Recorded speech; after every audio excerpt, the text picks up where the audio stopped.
What's going on, guys? My name is Juan, also known as Lost Knight, and welcome back to Dark Days.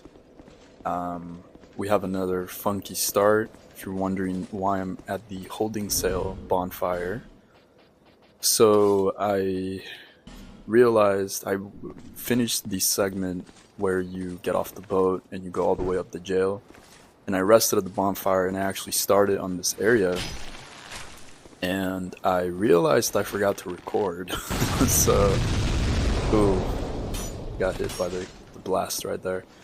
I actually went down the ladder, which I'll show you guys in a minute, and got swarmed by the dogs and died. And that's when I noticed I wasn't recording. So, do apologize for the time skips and the segment skips with these episodes. We'll definitely try to keep it a bit more linear.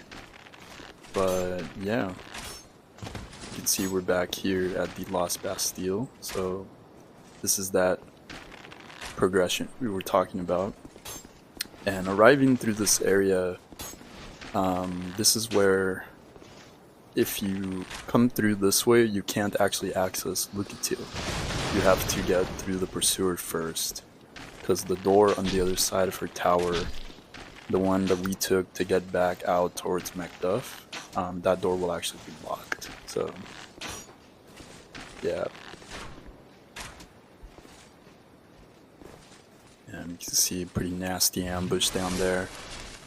I actually completely forgot about the dogs.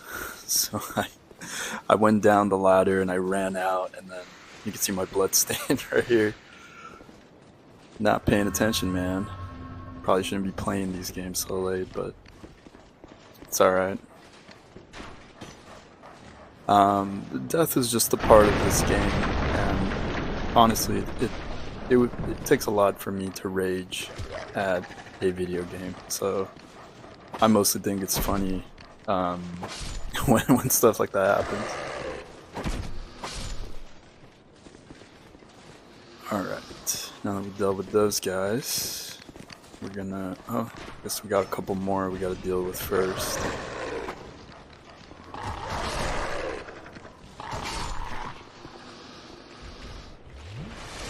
Alright.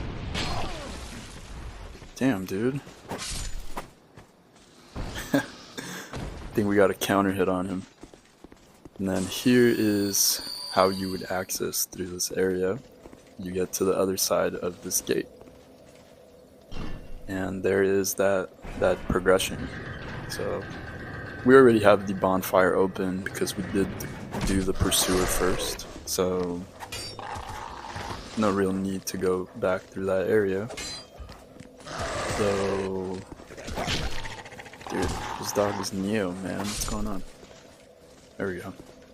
I do want to show you guys the door is still locked. So, and then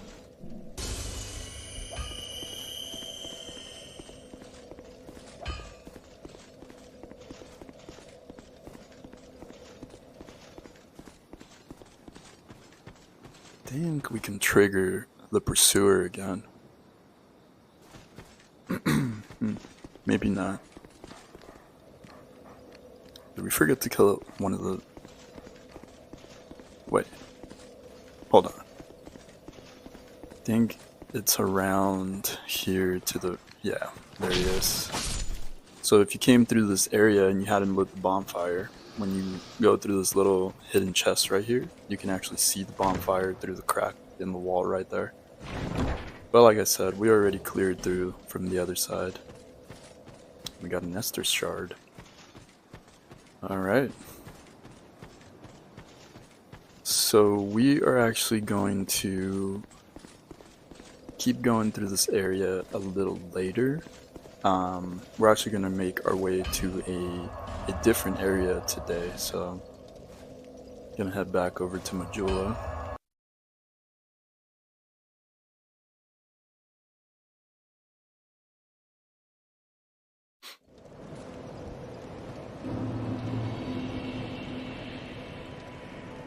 And yeah. Is that a shard you found? How it... I do appreciate that she reminds you when you have a shard in your inventory. I always forget to upgrade it. Same with the Sublime Bone Dust. Let's see. So we are gonna rock a quality build. If you don't know what a quality build is, it's the build where you have strength and dex, and that's it, right? You don't really invest into faith or intelligence, but we are gonna respec later. We'll respec a few times actually, so we can see a bit of variety with our build. But we'll start with a quality build first. I think it's a fun way to get through some of the areas in the game. Let's see.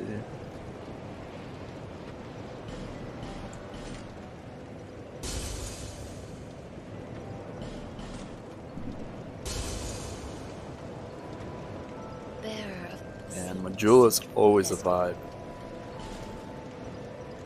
Always such a refreshing respite from all the oppressive dark around in this world, especially the Lost Bastille and No Man's Wharf. Though there is another area that we'll get to later, which has a much more oppressive darkness. And well, actually, there's that in the figurative sense, like the lore sense, and then there's the literal, like it's really dark type of area. So let's see.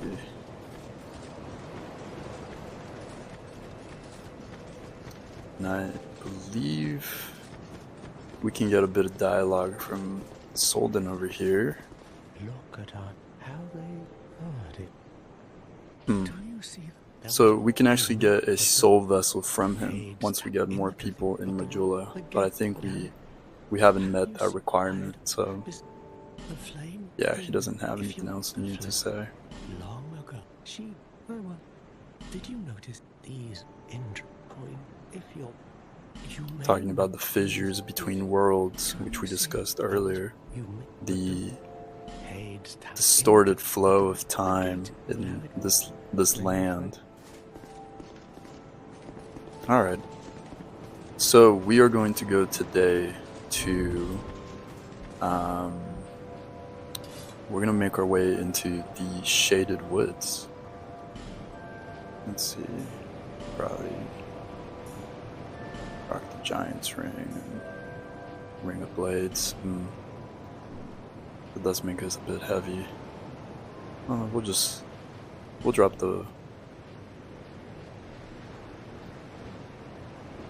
some of the weapons that we got. Nah, we'll keep rocking the S stock for now.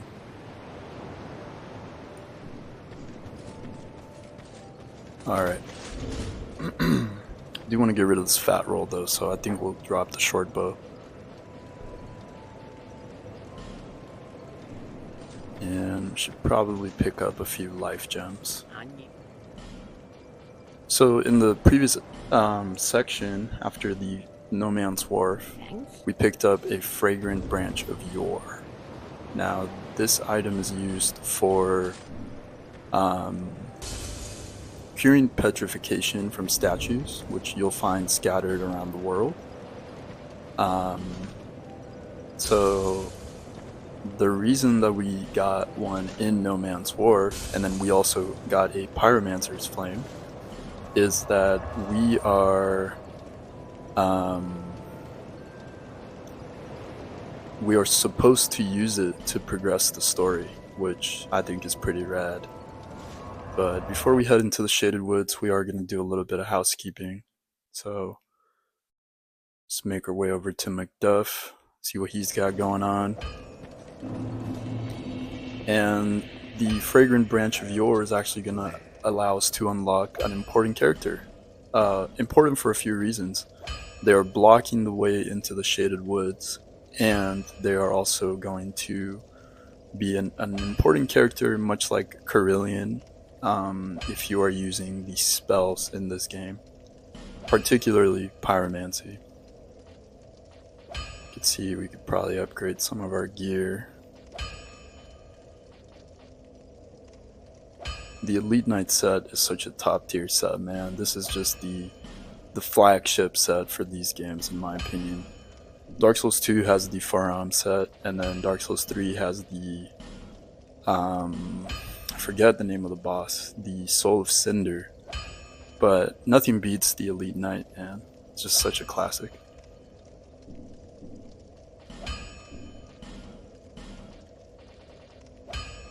And we are gonna get the Royal Kite Shield, because it's a metal shield issued to knights, and we are a lost knight, so it goes on brand with what we got going on. Plus, it's also 100% physical defense, which is always useful. Never bad to have 100% physical defense. And then we can see. Oh, sorry about that.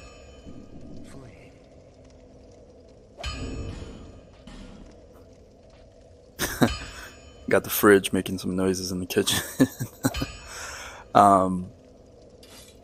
Yeah, we'll probably cut all that out, but we can see Macduff is our man for when it comes to infusions. So if you're trying to go down the infusion path, that's just showcasing some of the different ways you can do it. And the shield actually looks pretty cool. We definitely look very put together, man. Like, we fit into this world really well. And that's kind of my argument for the whole vanilla knight armor or weapons. It just feels more immersive. Like it all goes kind of together, you know? Before we forget to use this, which will actually strengthen. Yeah, some force has strengthened the Estus Flask. And the Sublime Bone Dust, its description says that it is the remnants of a hero that linked the first flame long ago. So we'll call back to probably who was our character in DS1. Oh. Who are you again? You do have a rather pleasant type, And playing with our emotions, Shalaquar. We're gonna drop the blue sentinels because we don't rock that blue sentinel swag. That's not really for us right now. My first playthrough, actually, I accidentally joined the Covenant of Champions, the Company of Champions, which is a covenant that you can get right here in Majula, and it makes the game harder, and I didn't know that. So, had a pretty interesting time. But that is the path where we are going to go right now. So, cool little segment right here. And we're gonna get some use out of this sweet smelling branch.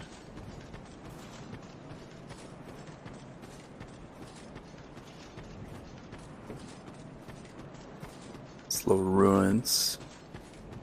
And we see another NPC right here with a very familiar weapon.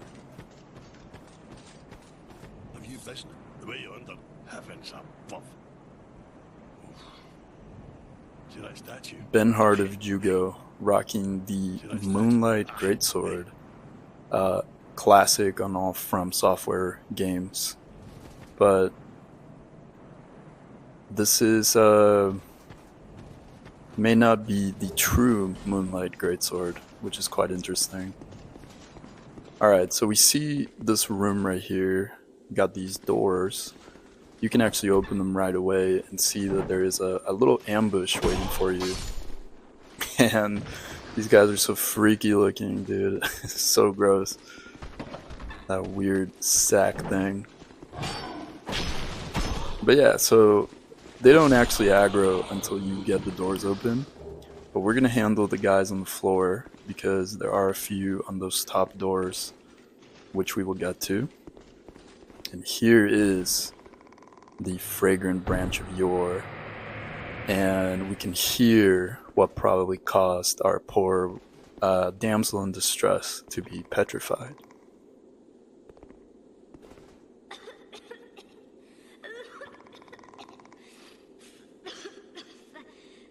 Thank you. I've been I'm fine. No. Thank you so much. Rosabeth. I still haven't thanked. Well, so.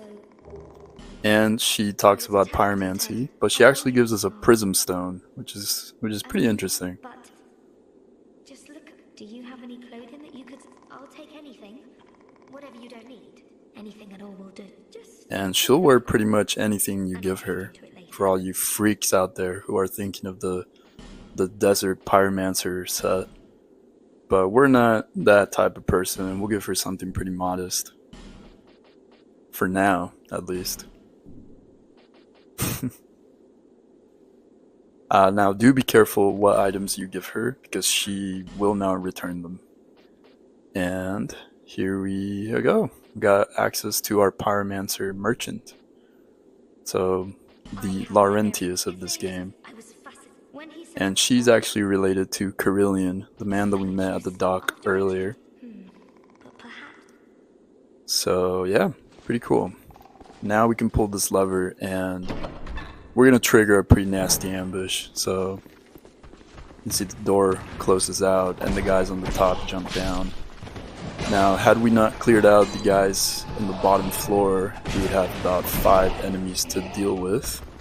And the door behind her is actually going to open to a basilisk, which probably is the reason she was petrified trying to close it. I'm going back. I hope we... No new dialogue for clearing the area. But yeah, and this is also another tell that you're supposed to progress through here. They give you this bonfire to kind of let you know that this is a checkpoint, and the path is pretty straightforward. So we're gonna clear out some of these doors, get some of the goodies that are hiding here, and then we'll probably start making our way through the shaded woods a little later.